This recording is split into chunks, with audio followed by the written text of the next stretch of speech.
Did you know that Joe Kent, one of the bigger people in Trump's cabinet, has just resigned as the director of counterterrorism? I say just resigned. This happened like 13, 14 hours ago, but still, let's read his letter real quick and see what's going on there. He did say on Twitter, after much reflection, I've decided to resign from my position as director of the National Counterterrorism Center, effective today. I cannot in good conscience support the ongoing war in Iran. Iran posed no imminent threat to our nation, and it is clear that we started this war due to pressure from Israel and its powerful American lobby. It has been an honor serving under POTUS and Gabbard and leading the professionals at the National Counterterrorism Center. May God bless America. Okay, let's go ahead and see if we can make this a little easier to read so we can all read along. President Trump. After much reflection, I have decided to resign from my position as the director of the National Counterterrorism Center. I cannot in good conscience support the ongoing war in Iran. Iran posed no imminent threat to our nation, and it is clear that we started this war due to pressure from Israel and its powerful American lobby. Now, I always wonder in these situations, are you worried about the Israeli influence because they are an expansionist genocidal nation that really, really likes the idea of ethno-religious nationalism? Or are you saying you don't like their influence because they're Jewish? Because one of these is an understandable concern, and the other one is just being a borderline Nazi.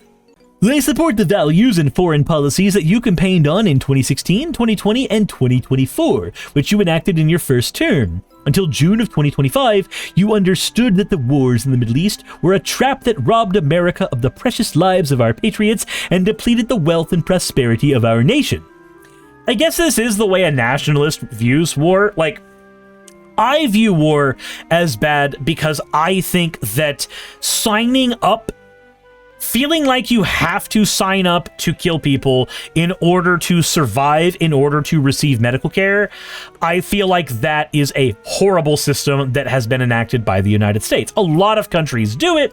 I feel like it's really, really horrible. I've seen people who I agree with on a lot of things say that they hate the military because every single person who joined the military had a choice. I feel like I always want to give grace to people and be ruthless with systems, though. And people join the military as a result of being in a system that incentivized it. Either financial incentive because they didn't feel like they would be able to get anything else, or they were manipulated into going in there. Like, you're not always going to find the person who went into the military because, oh my God, Call of Duty is awesome. But even then, there is an argument about propaganda and its influence on people. There's a lot of nuance to that. So, I don't know. I do not like being that person that says that, oh, you joined the military, that means you're scum. No, I'm from a military family. I don't believe that about my fucking family members, and I don't believe that about people who feel like they needed healthcare, and that was one of their only avenues to get it. Hell, there's a reason why per capita there are a higher amount of trans people in the military than there are cis people in the military, based on the representation of their particular population demographics. Anyway, let's continue on here. But yeah, what my point there was that I do see why a nationalist would use the, oh yeah, wars in the Middle East are bad because Americans die. They don't care about the lives of people who die at the end of the gun. Those people don't factor in. For me, I do care about both. I do not think that our soldiers deserve to be traumatized or deserve to be killed, and I do not believe that people in other nations deserve to be killed either. I think that war is just fucking bad. In your first administration, you understood better than any modern president how decisively to apply military power without getting us drawn into never-ending wars. You demonstrated this by killing Qasem Soleimani and defeating ISIS. Yeah, that's why Trump was the one that pulled us out of Afghanistan, right? But anytime that you're talking about Trump, any conservative, they have to suck Trump's dick a bunch when they are talking about him. It's weird and wild. Early in this administration, high-ranking Israeli officials and influential members of the American media deployed a misinformation campaign that wholly undermined your America First platform and sowed pro-war sentiments to encourage a war with Iran. This echo chamber was used to deceive you into believing that Iran posed an imminent threat to the United States and that you should strike now. There was a clear path to a swift victory. This was a lie, and is the same tactic the Israelis used to draw us into the disastrous Iraq war that cost our nation the lives of thousands of our best men and women. We cannot make this mistake again. As a veteran who deployed to combat 11 times and as a Gold Star husband who lost my beloved wife Shannon in a war manufactured by Israel, I cannot support sending the next generation off to fight and die in a war that serves no benefit to the American people nor justifies the cost of American lives. You know, there is the tacit admittance here that if there were a justification that would be worth the American lives, then the war would be good. I feel like that just determines, I think that's based on having enough oil.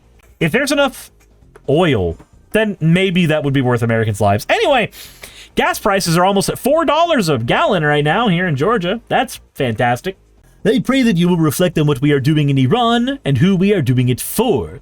The time for bold action is now. You can reverse course and chart a new path for our nation. Actually, no, he can't. The leaders of Iran have actually gone on record to say that they want the smoke. America entered this war and they are going to keep at it. I don't know if Trump can just pull out. Also, weirdly, how do you go from the president who actually ended 8 wars, really, trust me, bro, to the president who is mostly known for now tracking us into another possible forever war? Like, man, MAGA has to shift perspective so quickly on this shit. Anyway, he posted this on Twitter, of course, because all politics is done through social media now. So, of course, Caroline Leavitt responded to this. She is the media person for the White House, so of course she is going to come in on any of these conversations as best she can. Caroline Leavitt says there are many false claims in this letter, but let me address one specifically, that Iran posed no imminent threat to our nation. This is the same false claim that Democrats and some in the liberal media have been repeating over and over. Really? So if we go to Iran, and like during the Bush administration, we do not find the weapons of mass destruction aimed at American soil that we are expecting to find, what then? Do we just move the goalpost again? Is that what we do?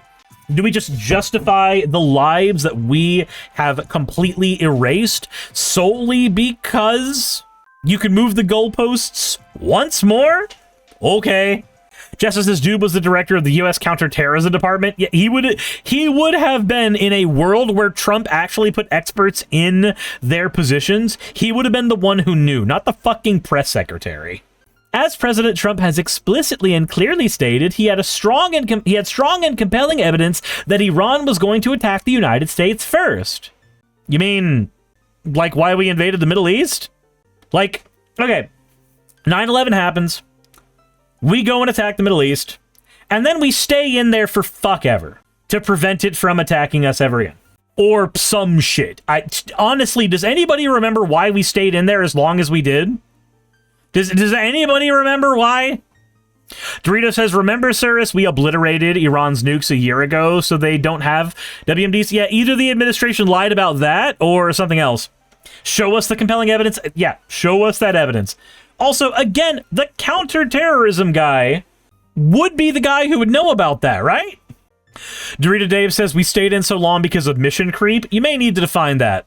Steigander says, to help stabilize the region. We stabilized the region with gun, and then the minute we left, the democracy we set up just crumbled.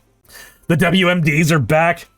Iran is the world's leading state sponsor of terrorism. The Iranian regime is evil. It proudly killed Americans, waged war against our country, and openly threatened us all the way up to the launch of Operation Epic Fury. So, I am willing to agree with you, Caroline Leavitt, that Iran's regime is evil. Any regime that is completely theocratic and wastes human lives because of a fucking book is an evil regime. Absolutely. So what do you call starting a war? Said, hey, it was like 20 minutes, not one. The mission creep is where our mission creeps to something else over time. We are there to do mission X. Now it's X.25. Now it's X.5. Now it's X.75. Now it's Y. Remember, the war on terror as an idea was a war that had no end. It could never have an end. What is the end to terrorism? The minute when an authoritarian regime owns everything and nobody can do anything, that's the end of terrorism. Terrorism is when you engage in political violence to change people's political views or to send a message. If you live in a world where terrorism can never happen, that only happens in a world that either has perfect peace or can prevent everything with some fucking pre-crime shit. We will never live in either one of those worlds, I hope. So, or at least I hope we don't live in the pre-crime one. So a war on terror can never fucking end. That was something that everybody kind of understood back then. So we're just doing it again. Jessa says, wasn't Bin Laden the original end? I don't know, because I was like 4 during 9/11. Bin Laden was the original end, and then we fucking stayed. We stuck around a lot more. Anselin says, and when you kill one terrorist, you radicalize an unknown number of family and friends. Yep. Six Moon, thank you for the follow. Yes, young cat. Like every other time you have come for attention. Hi. Iran was aggressively expanding their short-range ballistic missiles to combine with their naval assets to give themselves immunity, meaning they would have a degree of capabilities that would give them immunity to hold us and the rest of the world hostage. Miss Levitt, out of curiosity, if the United States has the ability to fire ICBMs around the entire world, isn't that also holding the world hostage? Also, wasn't Russia having a nuclear plan holding the world hostage? Remember when Putin was saying that if the United States intervened in any way, sold weapons, any of that shit, that he would press the nuclear button and enact mutually assured destruction, and then he never fucking did? I don't know.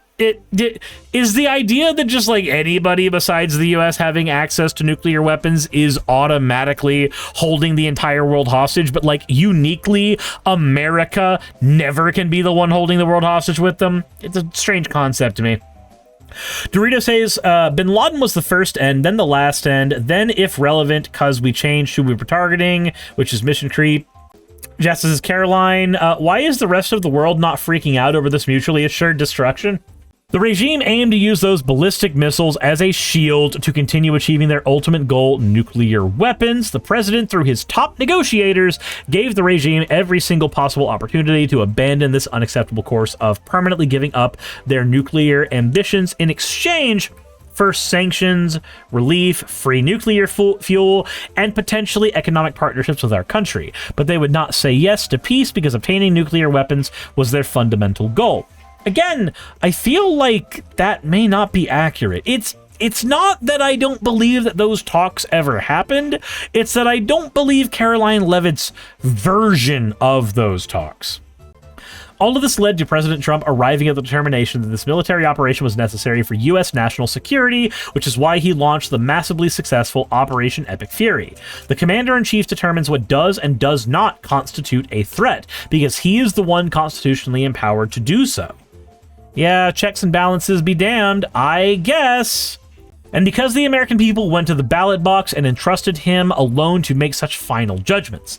And finally, the absurd allegation that President Trump made this decision based on the influence of others, even foreign countries, is both insulting and laughable. President Trump has been remarkably consistent and has said for decades that Iran can never possess a nuclear weapon. As someone who actually witnesses President Trump's decision-making process on a daily basis, I can attest to the fact that he is always looking to do what is in the best interest of the United States of America, period. America first.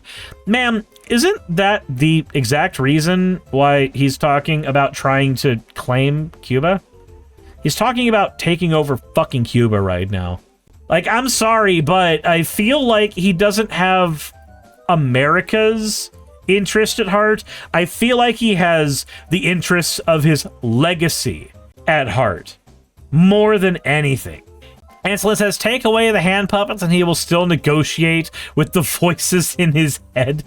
Jesus fucking Christ. Anyway, yeah, no, it's breaking. It's insane that this is happening, but come on now.